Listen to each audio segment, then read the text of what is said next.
Because what we do now is, now we have two more powerhouses out from the Web3 space, and they're going to discuss, because the discussion is always a good opportunity to get all the perspectives right? So, please welcome on stage Pablo Castillo from Chain for Travel and Beat Blaser from Falkensteiner Ventures and Tectus VC. And Beat will host the session, so have fun.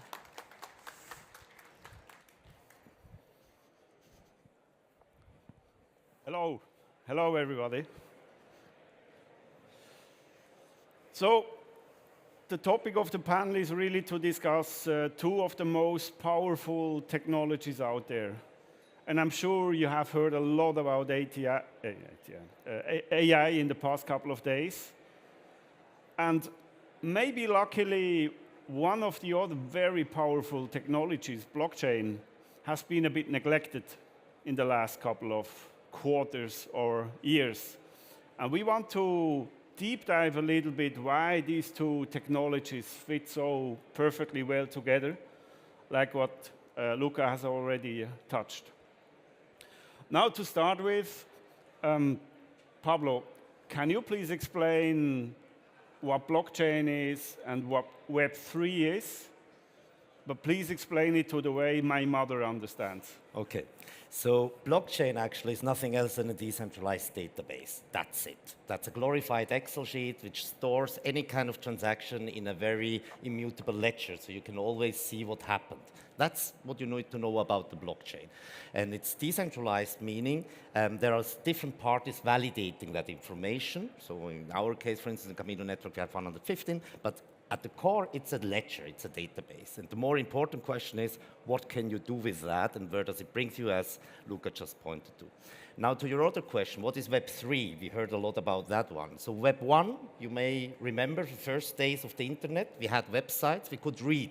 That often is referred to Web 1. Then Web 2 came along. That basically was initiated by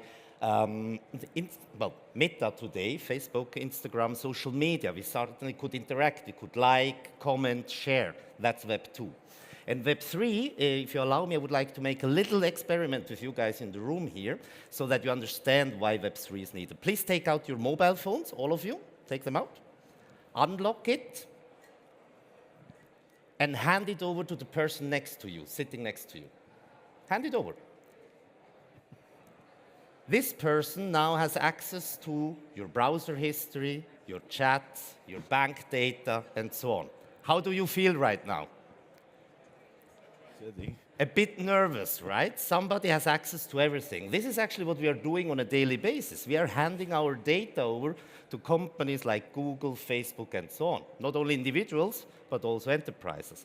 And Web3 is about data ownership and privacy. And that's actually why new technology is there, so that we only share data where we are consenting to that, and also it's in a more secure and private environment. So that is Web3. So next time you hear Web3, think on that little feeling you just had. That's why we need Web3. Thanks, Pablo. And take back your phones. Don't mess up with the phones. Is there anything you want to add, how you would describe Web3, Luca? The owning part is very hard to understand because we are used not to own anything. What do you own online today? If you are a company, maybe you own your database or your customers. If you are an individual, maybe you own your domain name.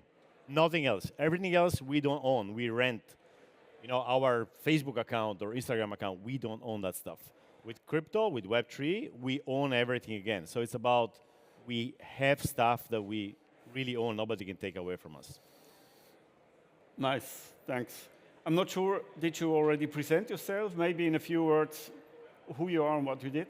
My name is Luca De Giglio. I'm a co-founder of TechTrees, a VC fund in Web3 and travel. I am also the founder of Trips Community, which is a DAO, decentralized organization in crypto for Web3 and travel. And I have this podcast where I talk about these things. Thanks a lot. Pablito?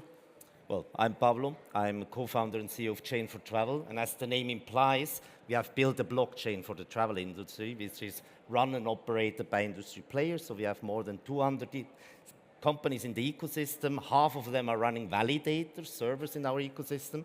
Here we are talking about companies like Lufthansa, TUI, Der Touristik, A3M, and so on. And they are all using this network to solve some of the issues in our industry today, like high payment costs and so on, and also to prepare themselves to the future, because our thesis is digital wallets are coming, digital money is coming. We heard about crypto, but there is also all the digital money like CBDC, central bank digital currency. So the digital euro is coming, the digital Swiss francs. Before you go too deep, so you are building a new infrastructure. Yes. A new backbone for travel, so to say. Or a new internet, a new backbone for travel. It's not a new internet because it's running on the new internet, it's a new infrastructure, exactly. So why are you doing this? Why are people like you building massive new infrastructure? I spent 25 years in travel, mostly working in the IT department, and we have to admit that actually our systems as we use it today, most of them are older than I am. I'm 44 years old already. But we are still working with EDIFACT, we are still sending sometimes faxes around, bank transfers, and we know, we don't have a crystal ball for the future, but we know what's coming. So the European Union, for instance, is launching a digital ID for every European. We have the central banks working on digital money. And how do you connect this with the today's systems? They cannot do that. We have AI around the corner, and we very much share that thesis that these AI agents will need money to operate and do transactions in order to be more than only a chatbot or an FAQ bot. All right. That's the reason why we are doing that. So far for the theory. Now, if you build a new infrastructure, what exactly is happening in real life on the infrastructure, and who is building on such an infrastructure, and most importantly, who is using it? Yeah. So we have different kind of companies already working live on the infrastructure. Camino network, as you can see here. We already crossed more than 1 million transactions, so it's being used. We have companies like Lufthansa exploring currently cross-border payments, because payment in travel is one of the big pain points, right? On the one hand side, we have a lot of volumes, but very low margins. So TUI Germany, for instance, touted that they have a 0.9% EBITDA margin, which is very low if you are a tour operator, but that's the margins our industry operates in. On the other hand, we have 3 to 5% payment cost and 24 billions of fraud every year with credit cards. So now imagine if you can only do half of the payment costs by putting, for instance, settlement on-chain, using more stable coins or crypto to do payments, you basically double your EBITDA without selling one trip more. And this is already very, very tangible results. We have other companies working in the area of digitalizing tokens, so meaning a booking becomes a digital asset, which allows you to create new business possibilities like trading. So there is, for instance, TravelX in South America with Flybondi. Every flight ticket is becoming a digital asset, an NFT. You can retrade that. You can sell that back to another one in case you cannot travel. And there are many other examples in the loyalty field, even sustainability as well. I mean, as an industry, we talk a lot about sustainability. Most of you most probably saw other talks there as well. But as an industry, if we are honest, we do a lot of greenwashing because nobody knows what's happening with that money. So is that tree in Amazonas really being built or not? And that's why they are also turning to blockchain solutions to basically have the traceability and verification of data. So real life stuff happening indeed, Yes. and not just in theory. Absolutely. I mean, 1 million transactions speaks for itself, I would say. Wow, nice. Any startups or businesses you want to put a light on? There's been a lot of, in the last couple of years, a lot of startups like dipping their toes into this. And there's been some success stories, like for instance, Travala, which is like a replacement to Booking.com, which allows crypto payments. And Me Protocol is doing loyalty, it's very interesting. D-Travel is doing the vacation rental. But I think we haven't seen yet the real disruption. Because in all these companies, there is a precondition. You need a wallet. And I go back to that thing. And if most people don't have a wallet or don't use a wallet, we haven't yet unlocked the real power. So I'm looking at all these companies, they have now the chance to really reach everyone by simply giving them access to an agent. And many, many new ideas we've been playing with, we've been thinking, we've been trying the last years, become possible today thanks to agents. All right. So wallet seems to be an important thing. It's the blocker. It's what blocks everything. It's Gotcha. the little thing which doesn't let the dam come and change everything in travel. Okay, right? that's a nice picture. So wallet seems to be an important thing and breaking the dam. So what are the wallet businesses you are having and seeing on your network, and more importantly, what is coming in that direction? So wallets, as Luca said, is an integral part of Web3, right? We have digital wallets. Maybe asking the public here, who has a digital wallet already here? Actually, those who are not helping their hands up, you also have digital wallets already. You're using Apple Wallet, you're using Google Wallets, and these kind of wallets are becoming powerful by the day. Google Wallet, for instance, can already store passport data, so your ID. They are most probably going to go into the crypto market and also NFT market very, very soon. So these wallets are becoming more and more powerful. On our network, we have different kind of wallet use cases. So we provide a non-custodial wallet on the one hand side, but we also have built a connectivity layer, which is called the Camino Messenger, which is running on top of the blockchain, right? I mean, the blockchain can be used for many use cases, but one of the big problems in travel is as well connectivity, right? All those thousands of APIs, no data standards we are using, and that's a lot of effort that goes into that, connecting different companies. So we said, why is it so hard to talk to each other as a company? If I have a wallet with money in that, and I know who I am, why can I not talk to this Luca on a very easy way? And this is a system which we have created, which basically is wallet-to-wallet communication, which allows any kind of API to be plugged in, and in future it will also allow AIs to access that system and do rebookings, refunding, because there is already a wallet as a base. So no accounts, no phone numbers, but wallet-based business. And in future, we will also see a lot of wallet marketing. I mean, our industry has spent billions since I joined, and most probably even before that, for profiling customers, right? All of you most probably have a CRM. We try to know what Luca likes, what he doesn't like, but that changes all the time, especially after Corona. Most of the CRM profiles are obsolete because behavior has changed. Now, in future, the customer will connect his wallets to our frontends, be it an AI, be it a frontend, be it an API. He will tell you who he is. He will give you consent to that. And if you understand the customer, then we can start personalizing the whole dream about the airline NDC stuff, for instance. So then definitely we can offer the customer what he really wants, and AI agents, if they understand the wallets as well, can really do stuff with that. Okay, hold on, but in the future and tomorrow, so what do we expect? When will such a wallet-to-wallet communication, automated communication be, let's say, mainstream? So mainstream, I expect actually in the next 3 to 5 years it will be mainstream. This is mainly due to the fast development of what's happening right now on the technology side, but also adoption being driven by governments, for instance, and other companies. So as I mentioned, the European Union is currently very much pushing forward with the European ID wallet. So by 2030, 80% of EU citizens will have a digital identity on your mobile phone, which by law needs to be supported by bigger e-commerce platforms. Now, what does it mean? There's a Digital Platform Act, which explicitly mentioned Booking.com, Amazon, and so on as examples. They will need to support that. And this means actually others will follow. So in future, I will connect my wallet in the next 5 years to Booking.com or whenever I do a booking on Sleep or Travala. Okay. So 3 to 5 years, what is your view?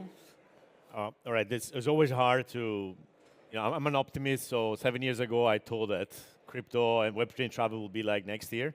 So I'm very bad at this. But the feeling I have is that we are really hitting that curve where everything goes ballistic. A little bit like AI. AI is decades old, but it came really out a couple of years ago with ChatGPT, and since then it's been like very, very fast. So I go by feeling, not by data. We may be seeing incredible things at the next ITB. Like it could be a completely different environment at the next ITB. That's good. So I count on your prediction. Now going back to Luca's agent discussion, AI agent discussion. Now you have the infrastructure. Now you have a wallet-to-wallet vision. You have new business models coming up. So what roles will AI agents play, or do they play, or will they play, and in what amount of time on your network? So we are already exploring ourselves, and we have companies building AI agents already on the Camino Messenger as well. So I would expect that by latest end of this year, we will see the first AI agents. End of this year? Latest, yes. Okay. And basically the technology is already there, but as with every new network or ecosystem you're creating, you need two, right? So on the one hand side, you will have a supplier or a distributor, and they need to connect to that one. And this is what we are trying to make as without obstacles as possible, so that the on-ramping goes very, very fast. AI agents, I think, and also in combination with blockchain technology, will definitely be a game changer. We need both technologies on the one hand side as well, because blockchain acts as a verification layer. Let's make an example. TripAdvisor, everybody here knows TripAdvisor. I can today write a review for TripAdvisor without proving that I've been there. There are some businesses around that I can write positive reviews or buy positive reviews or sell them, right? And this can, imagine that if you have now a negative review on TripAdvisor of somebody which has rated your company badly, but is not even a customer of you, this can do a lot of harm already today. We all know about how hard it is to convince Google to take that out. Now you take this wrong data, and it can be other data, health insurance, intro data, whatever, reviews. You feed that into AI and it's not verified, and the AI makes decision out of that. This is actually very dangerous. It's more dangerous than having wrong data in the internet, because we as humans are quite good already to filter out. I mean, you make a Google search today, you yourself, you will notice I click on this link or not, because you had good experience or not good experience, or you don't trust that. But in future, this human filter goes away. The AI will do a decision for you, and if you then have a bad rating, you will not even show up. Okay, now before you skip the human, let's go back to the human. You touched digital identity at the beginning. So can you explain again what digital identity is or will be? And I think most importantly, who is going to take care of digital identity? I do think we have states and governments on the one hand side, but we also see a lot of startups who want to solve digital identity. So how does this play together? I think we will see a mix of both, right? I mean, already today you see a lot of different solutions depending on where you are. Here in Europe, there will be, the basic is always you will have a issuer and a validator, right? And the issuer can be a private company, like a startup or somebody else, like banks are doing that today as well with your bank accounts, or it can be a state, like the European Union, because it's an official passport, an official document, so it's a similar thing.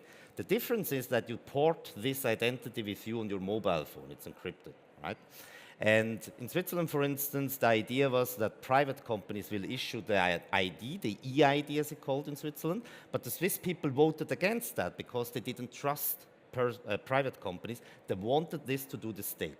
So it will be a mix. I mean, we have companies like Sita, Amadeus, we have a lot of startups working already that, and there are some really nice projects already around, like Aruba Happy Pass. I don't know if you heard that. So the Caribbean state of Aruba, they said, I want to make sure that every customer that arrives in Aruba, in 30 minutes, he's on the beach. And one of the biggest problems they had was actually the queue at the border control, because they needed to check the documents. So what they do is already, you are at home, you scan your biometric passport, you upload that hashed, encrypted, secure to blockchain, and basically what the blockchain stores is, you are verified. You are allowed to enter Aruba.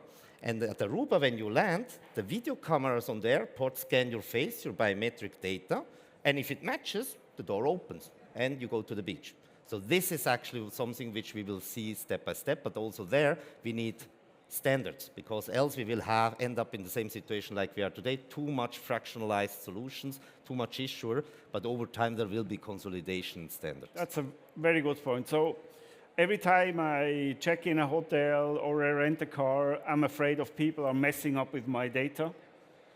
Now, with my digital ID and with AI agents, do I need to fear that people are going to mess up even more? That's a good question. One thing, and I don't have a good answer, but one thing AI agents can do, if you think about it, is the first time where you can have a software which can decide what kind of data to give, right? So the AI agent can be trained to say, okay, for this situation, just give that data without giving the whole thing.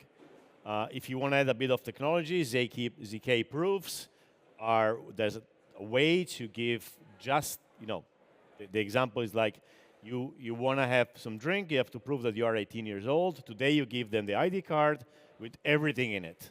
With ZK proofs, you just, I'm not going to explain you how, but they just know that, okay, you are over 18. And that's all they need to know. So with ZK proofs, agents, etc., we can really protect our data much better than today. Okay, let's see. So in the soup which we are cooking here, we seem to have a lot of blockchain and a lot of AI. Now you both seem to have the thesis that Web3 is going to eat travel. So if you try to give a weight on how important is AI, how important is blockchain, Web3, how would you weight these two components? Once you put these two together, you unleash the energy, like in a chemical reaction, right? It doesn't really matter if, which one is more important. Nice. The really important thing is when you put them together, you release the energy. Okay. Right? Nice picture. What's your take? I think both technologies could do exist already today independent, but I agree with Luca that one needs to be better. It's 1 + 1 = 3, so definitely it's not which thing, but you can make much a better thing. And on the AI topic, I mean, the same technology we are now promoting is of course also used to do bad stuff, impersonating people, writing bad reviews and so on. So every AI agent will need to be identified as well, because that's the other problem of the internet today, apart of not owning stuff, it's very hard to really verify if your counterpart is legit or not, right? So you receive scam, phishing attempts, emails, impersonations on Twitter, LinkedIn, and so on. And in future, we should have their verification layer, and that's linked both together. All right. Now, as an investor, we hear a lot of technology, a lot of theory. Now, from a consumer's point of view, and from a business's point of view, what are really the 10x or 100x better results from a combination of such a chemical reaction? Yeah. Maybe 1 or 2 examples from each. So if you start, for instance, with convenience and automatization, right? I mean, let's look at airline refunds, for instance, today. Today, here in the European Union, you have, for instance, the law that if your airline is delayed by 3 hours, you are eligible for a compensation. The airline knows that your flight is delayed and that you are sitting at the airport most probably waiting for that. With the topic we have just discussed, with the space technologies, you can automate the payout actually directly, because it's a law, they have to pay you anyway. Today, it's a tedious process, you have to request it. You maybe receive an SMS when you're sitting at the gate, your flight is 3 hours delayed. Would it not be much better you receive that information in the same second as well, you get your refund back so they can go shopping? From a customer retention, loyalty point of view, it would be much a better customer experience. All right. That's one example. The other example is time. I mean, we all suffer from not having enough time. If you're researching today a complex trip itinerary, or even if you're a travel agent going through Traveltainment and the billions of search results we deliver today, I think in future combining AI profile, this will be a massive time saving, because it can definitely, based on your preferences, select the best product or even do rebookings for you. All right. Thanks a lot.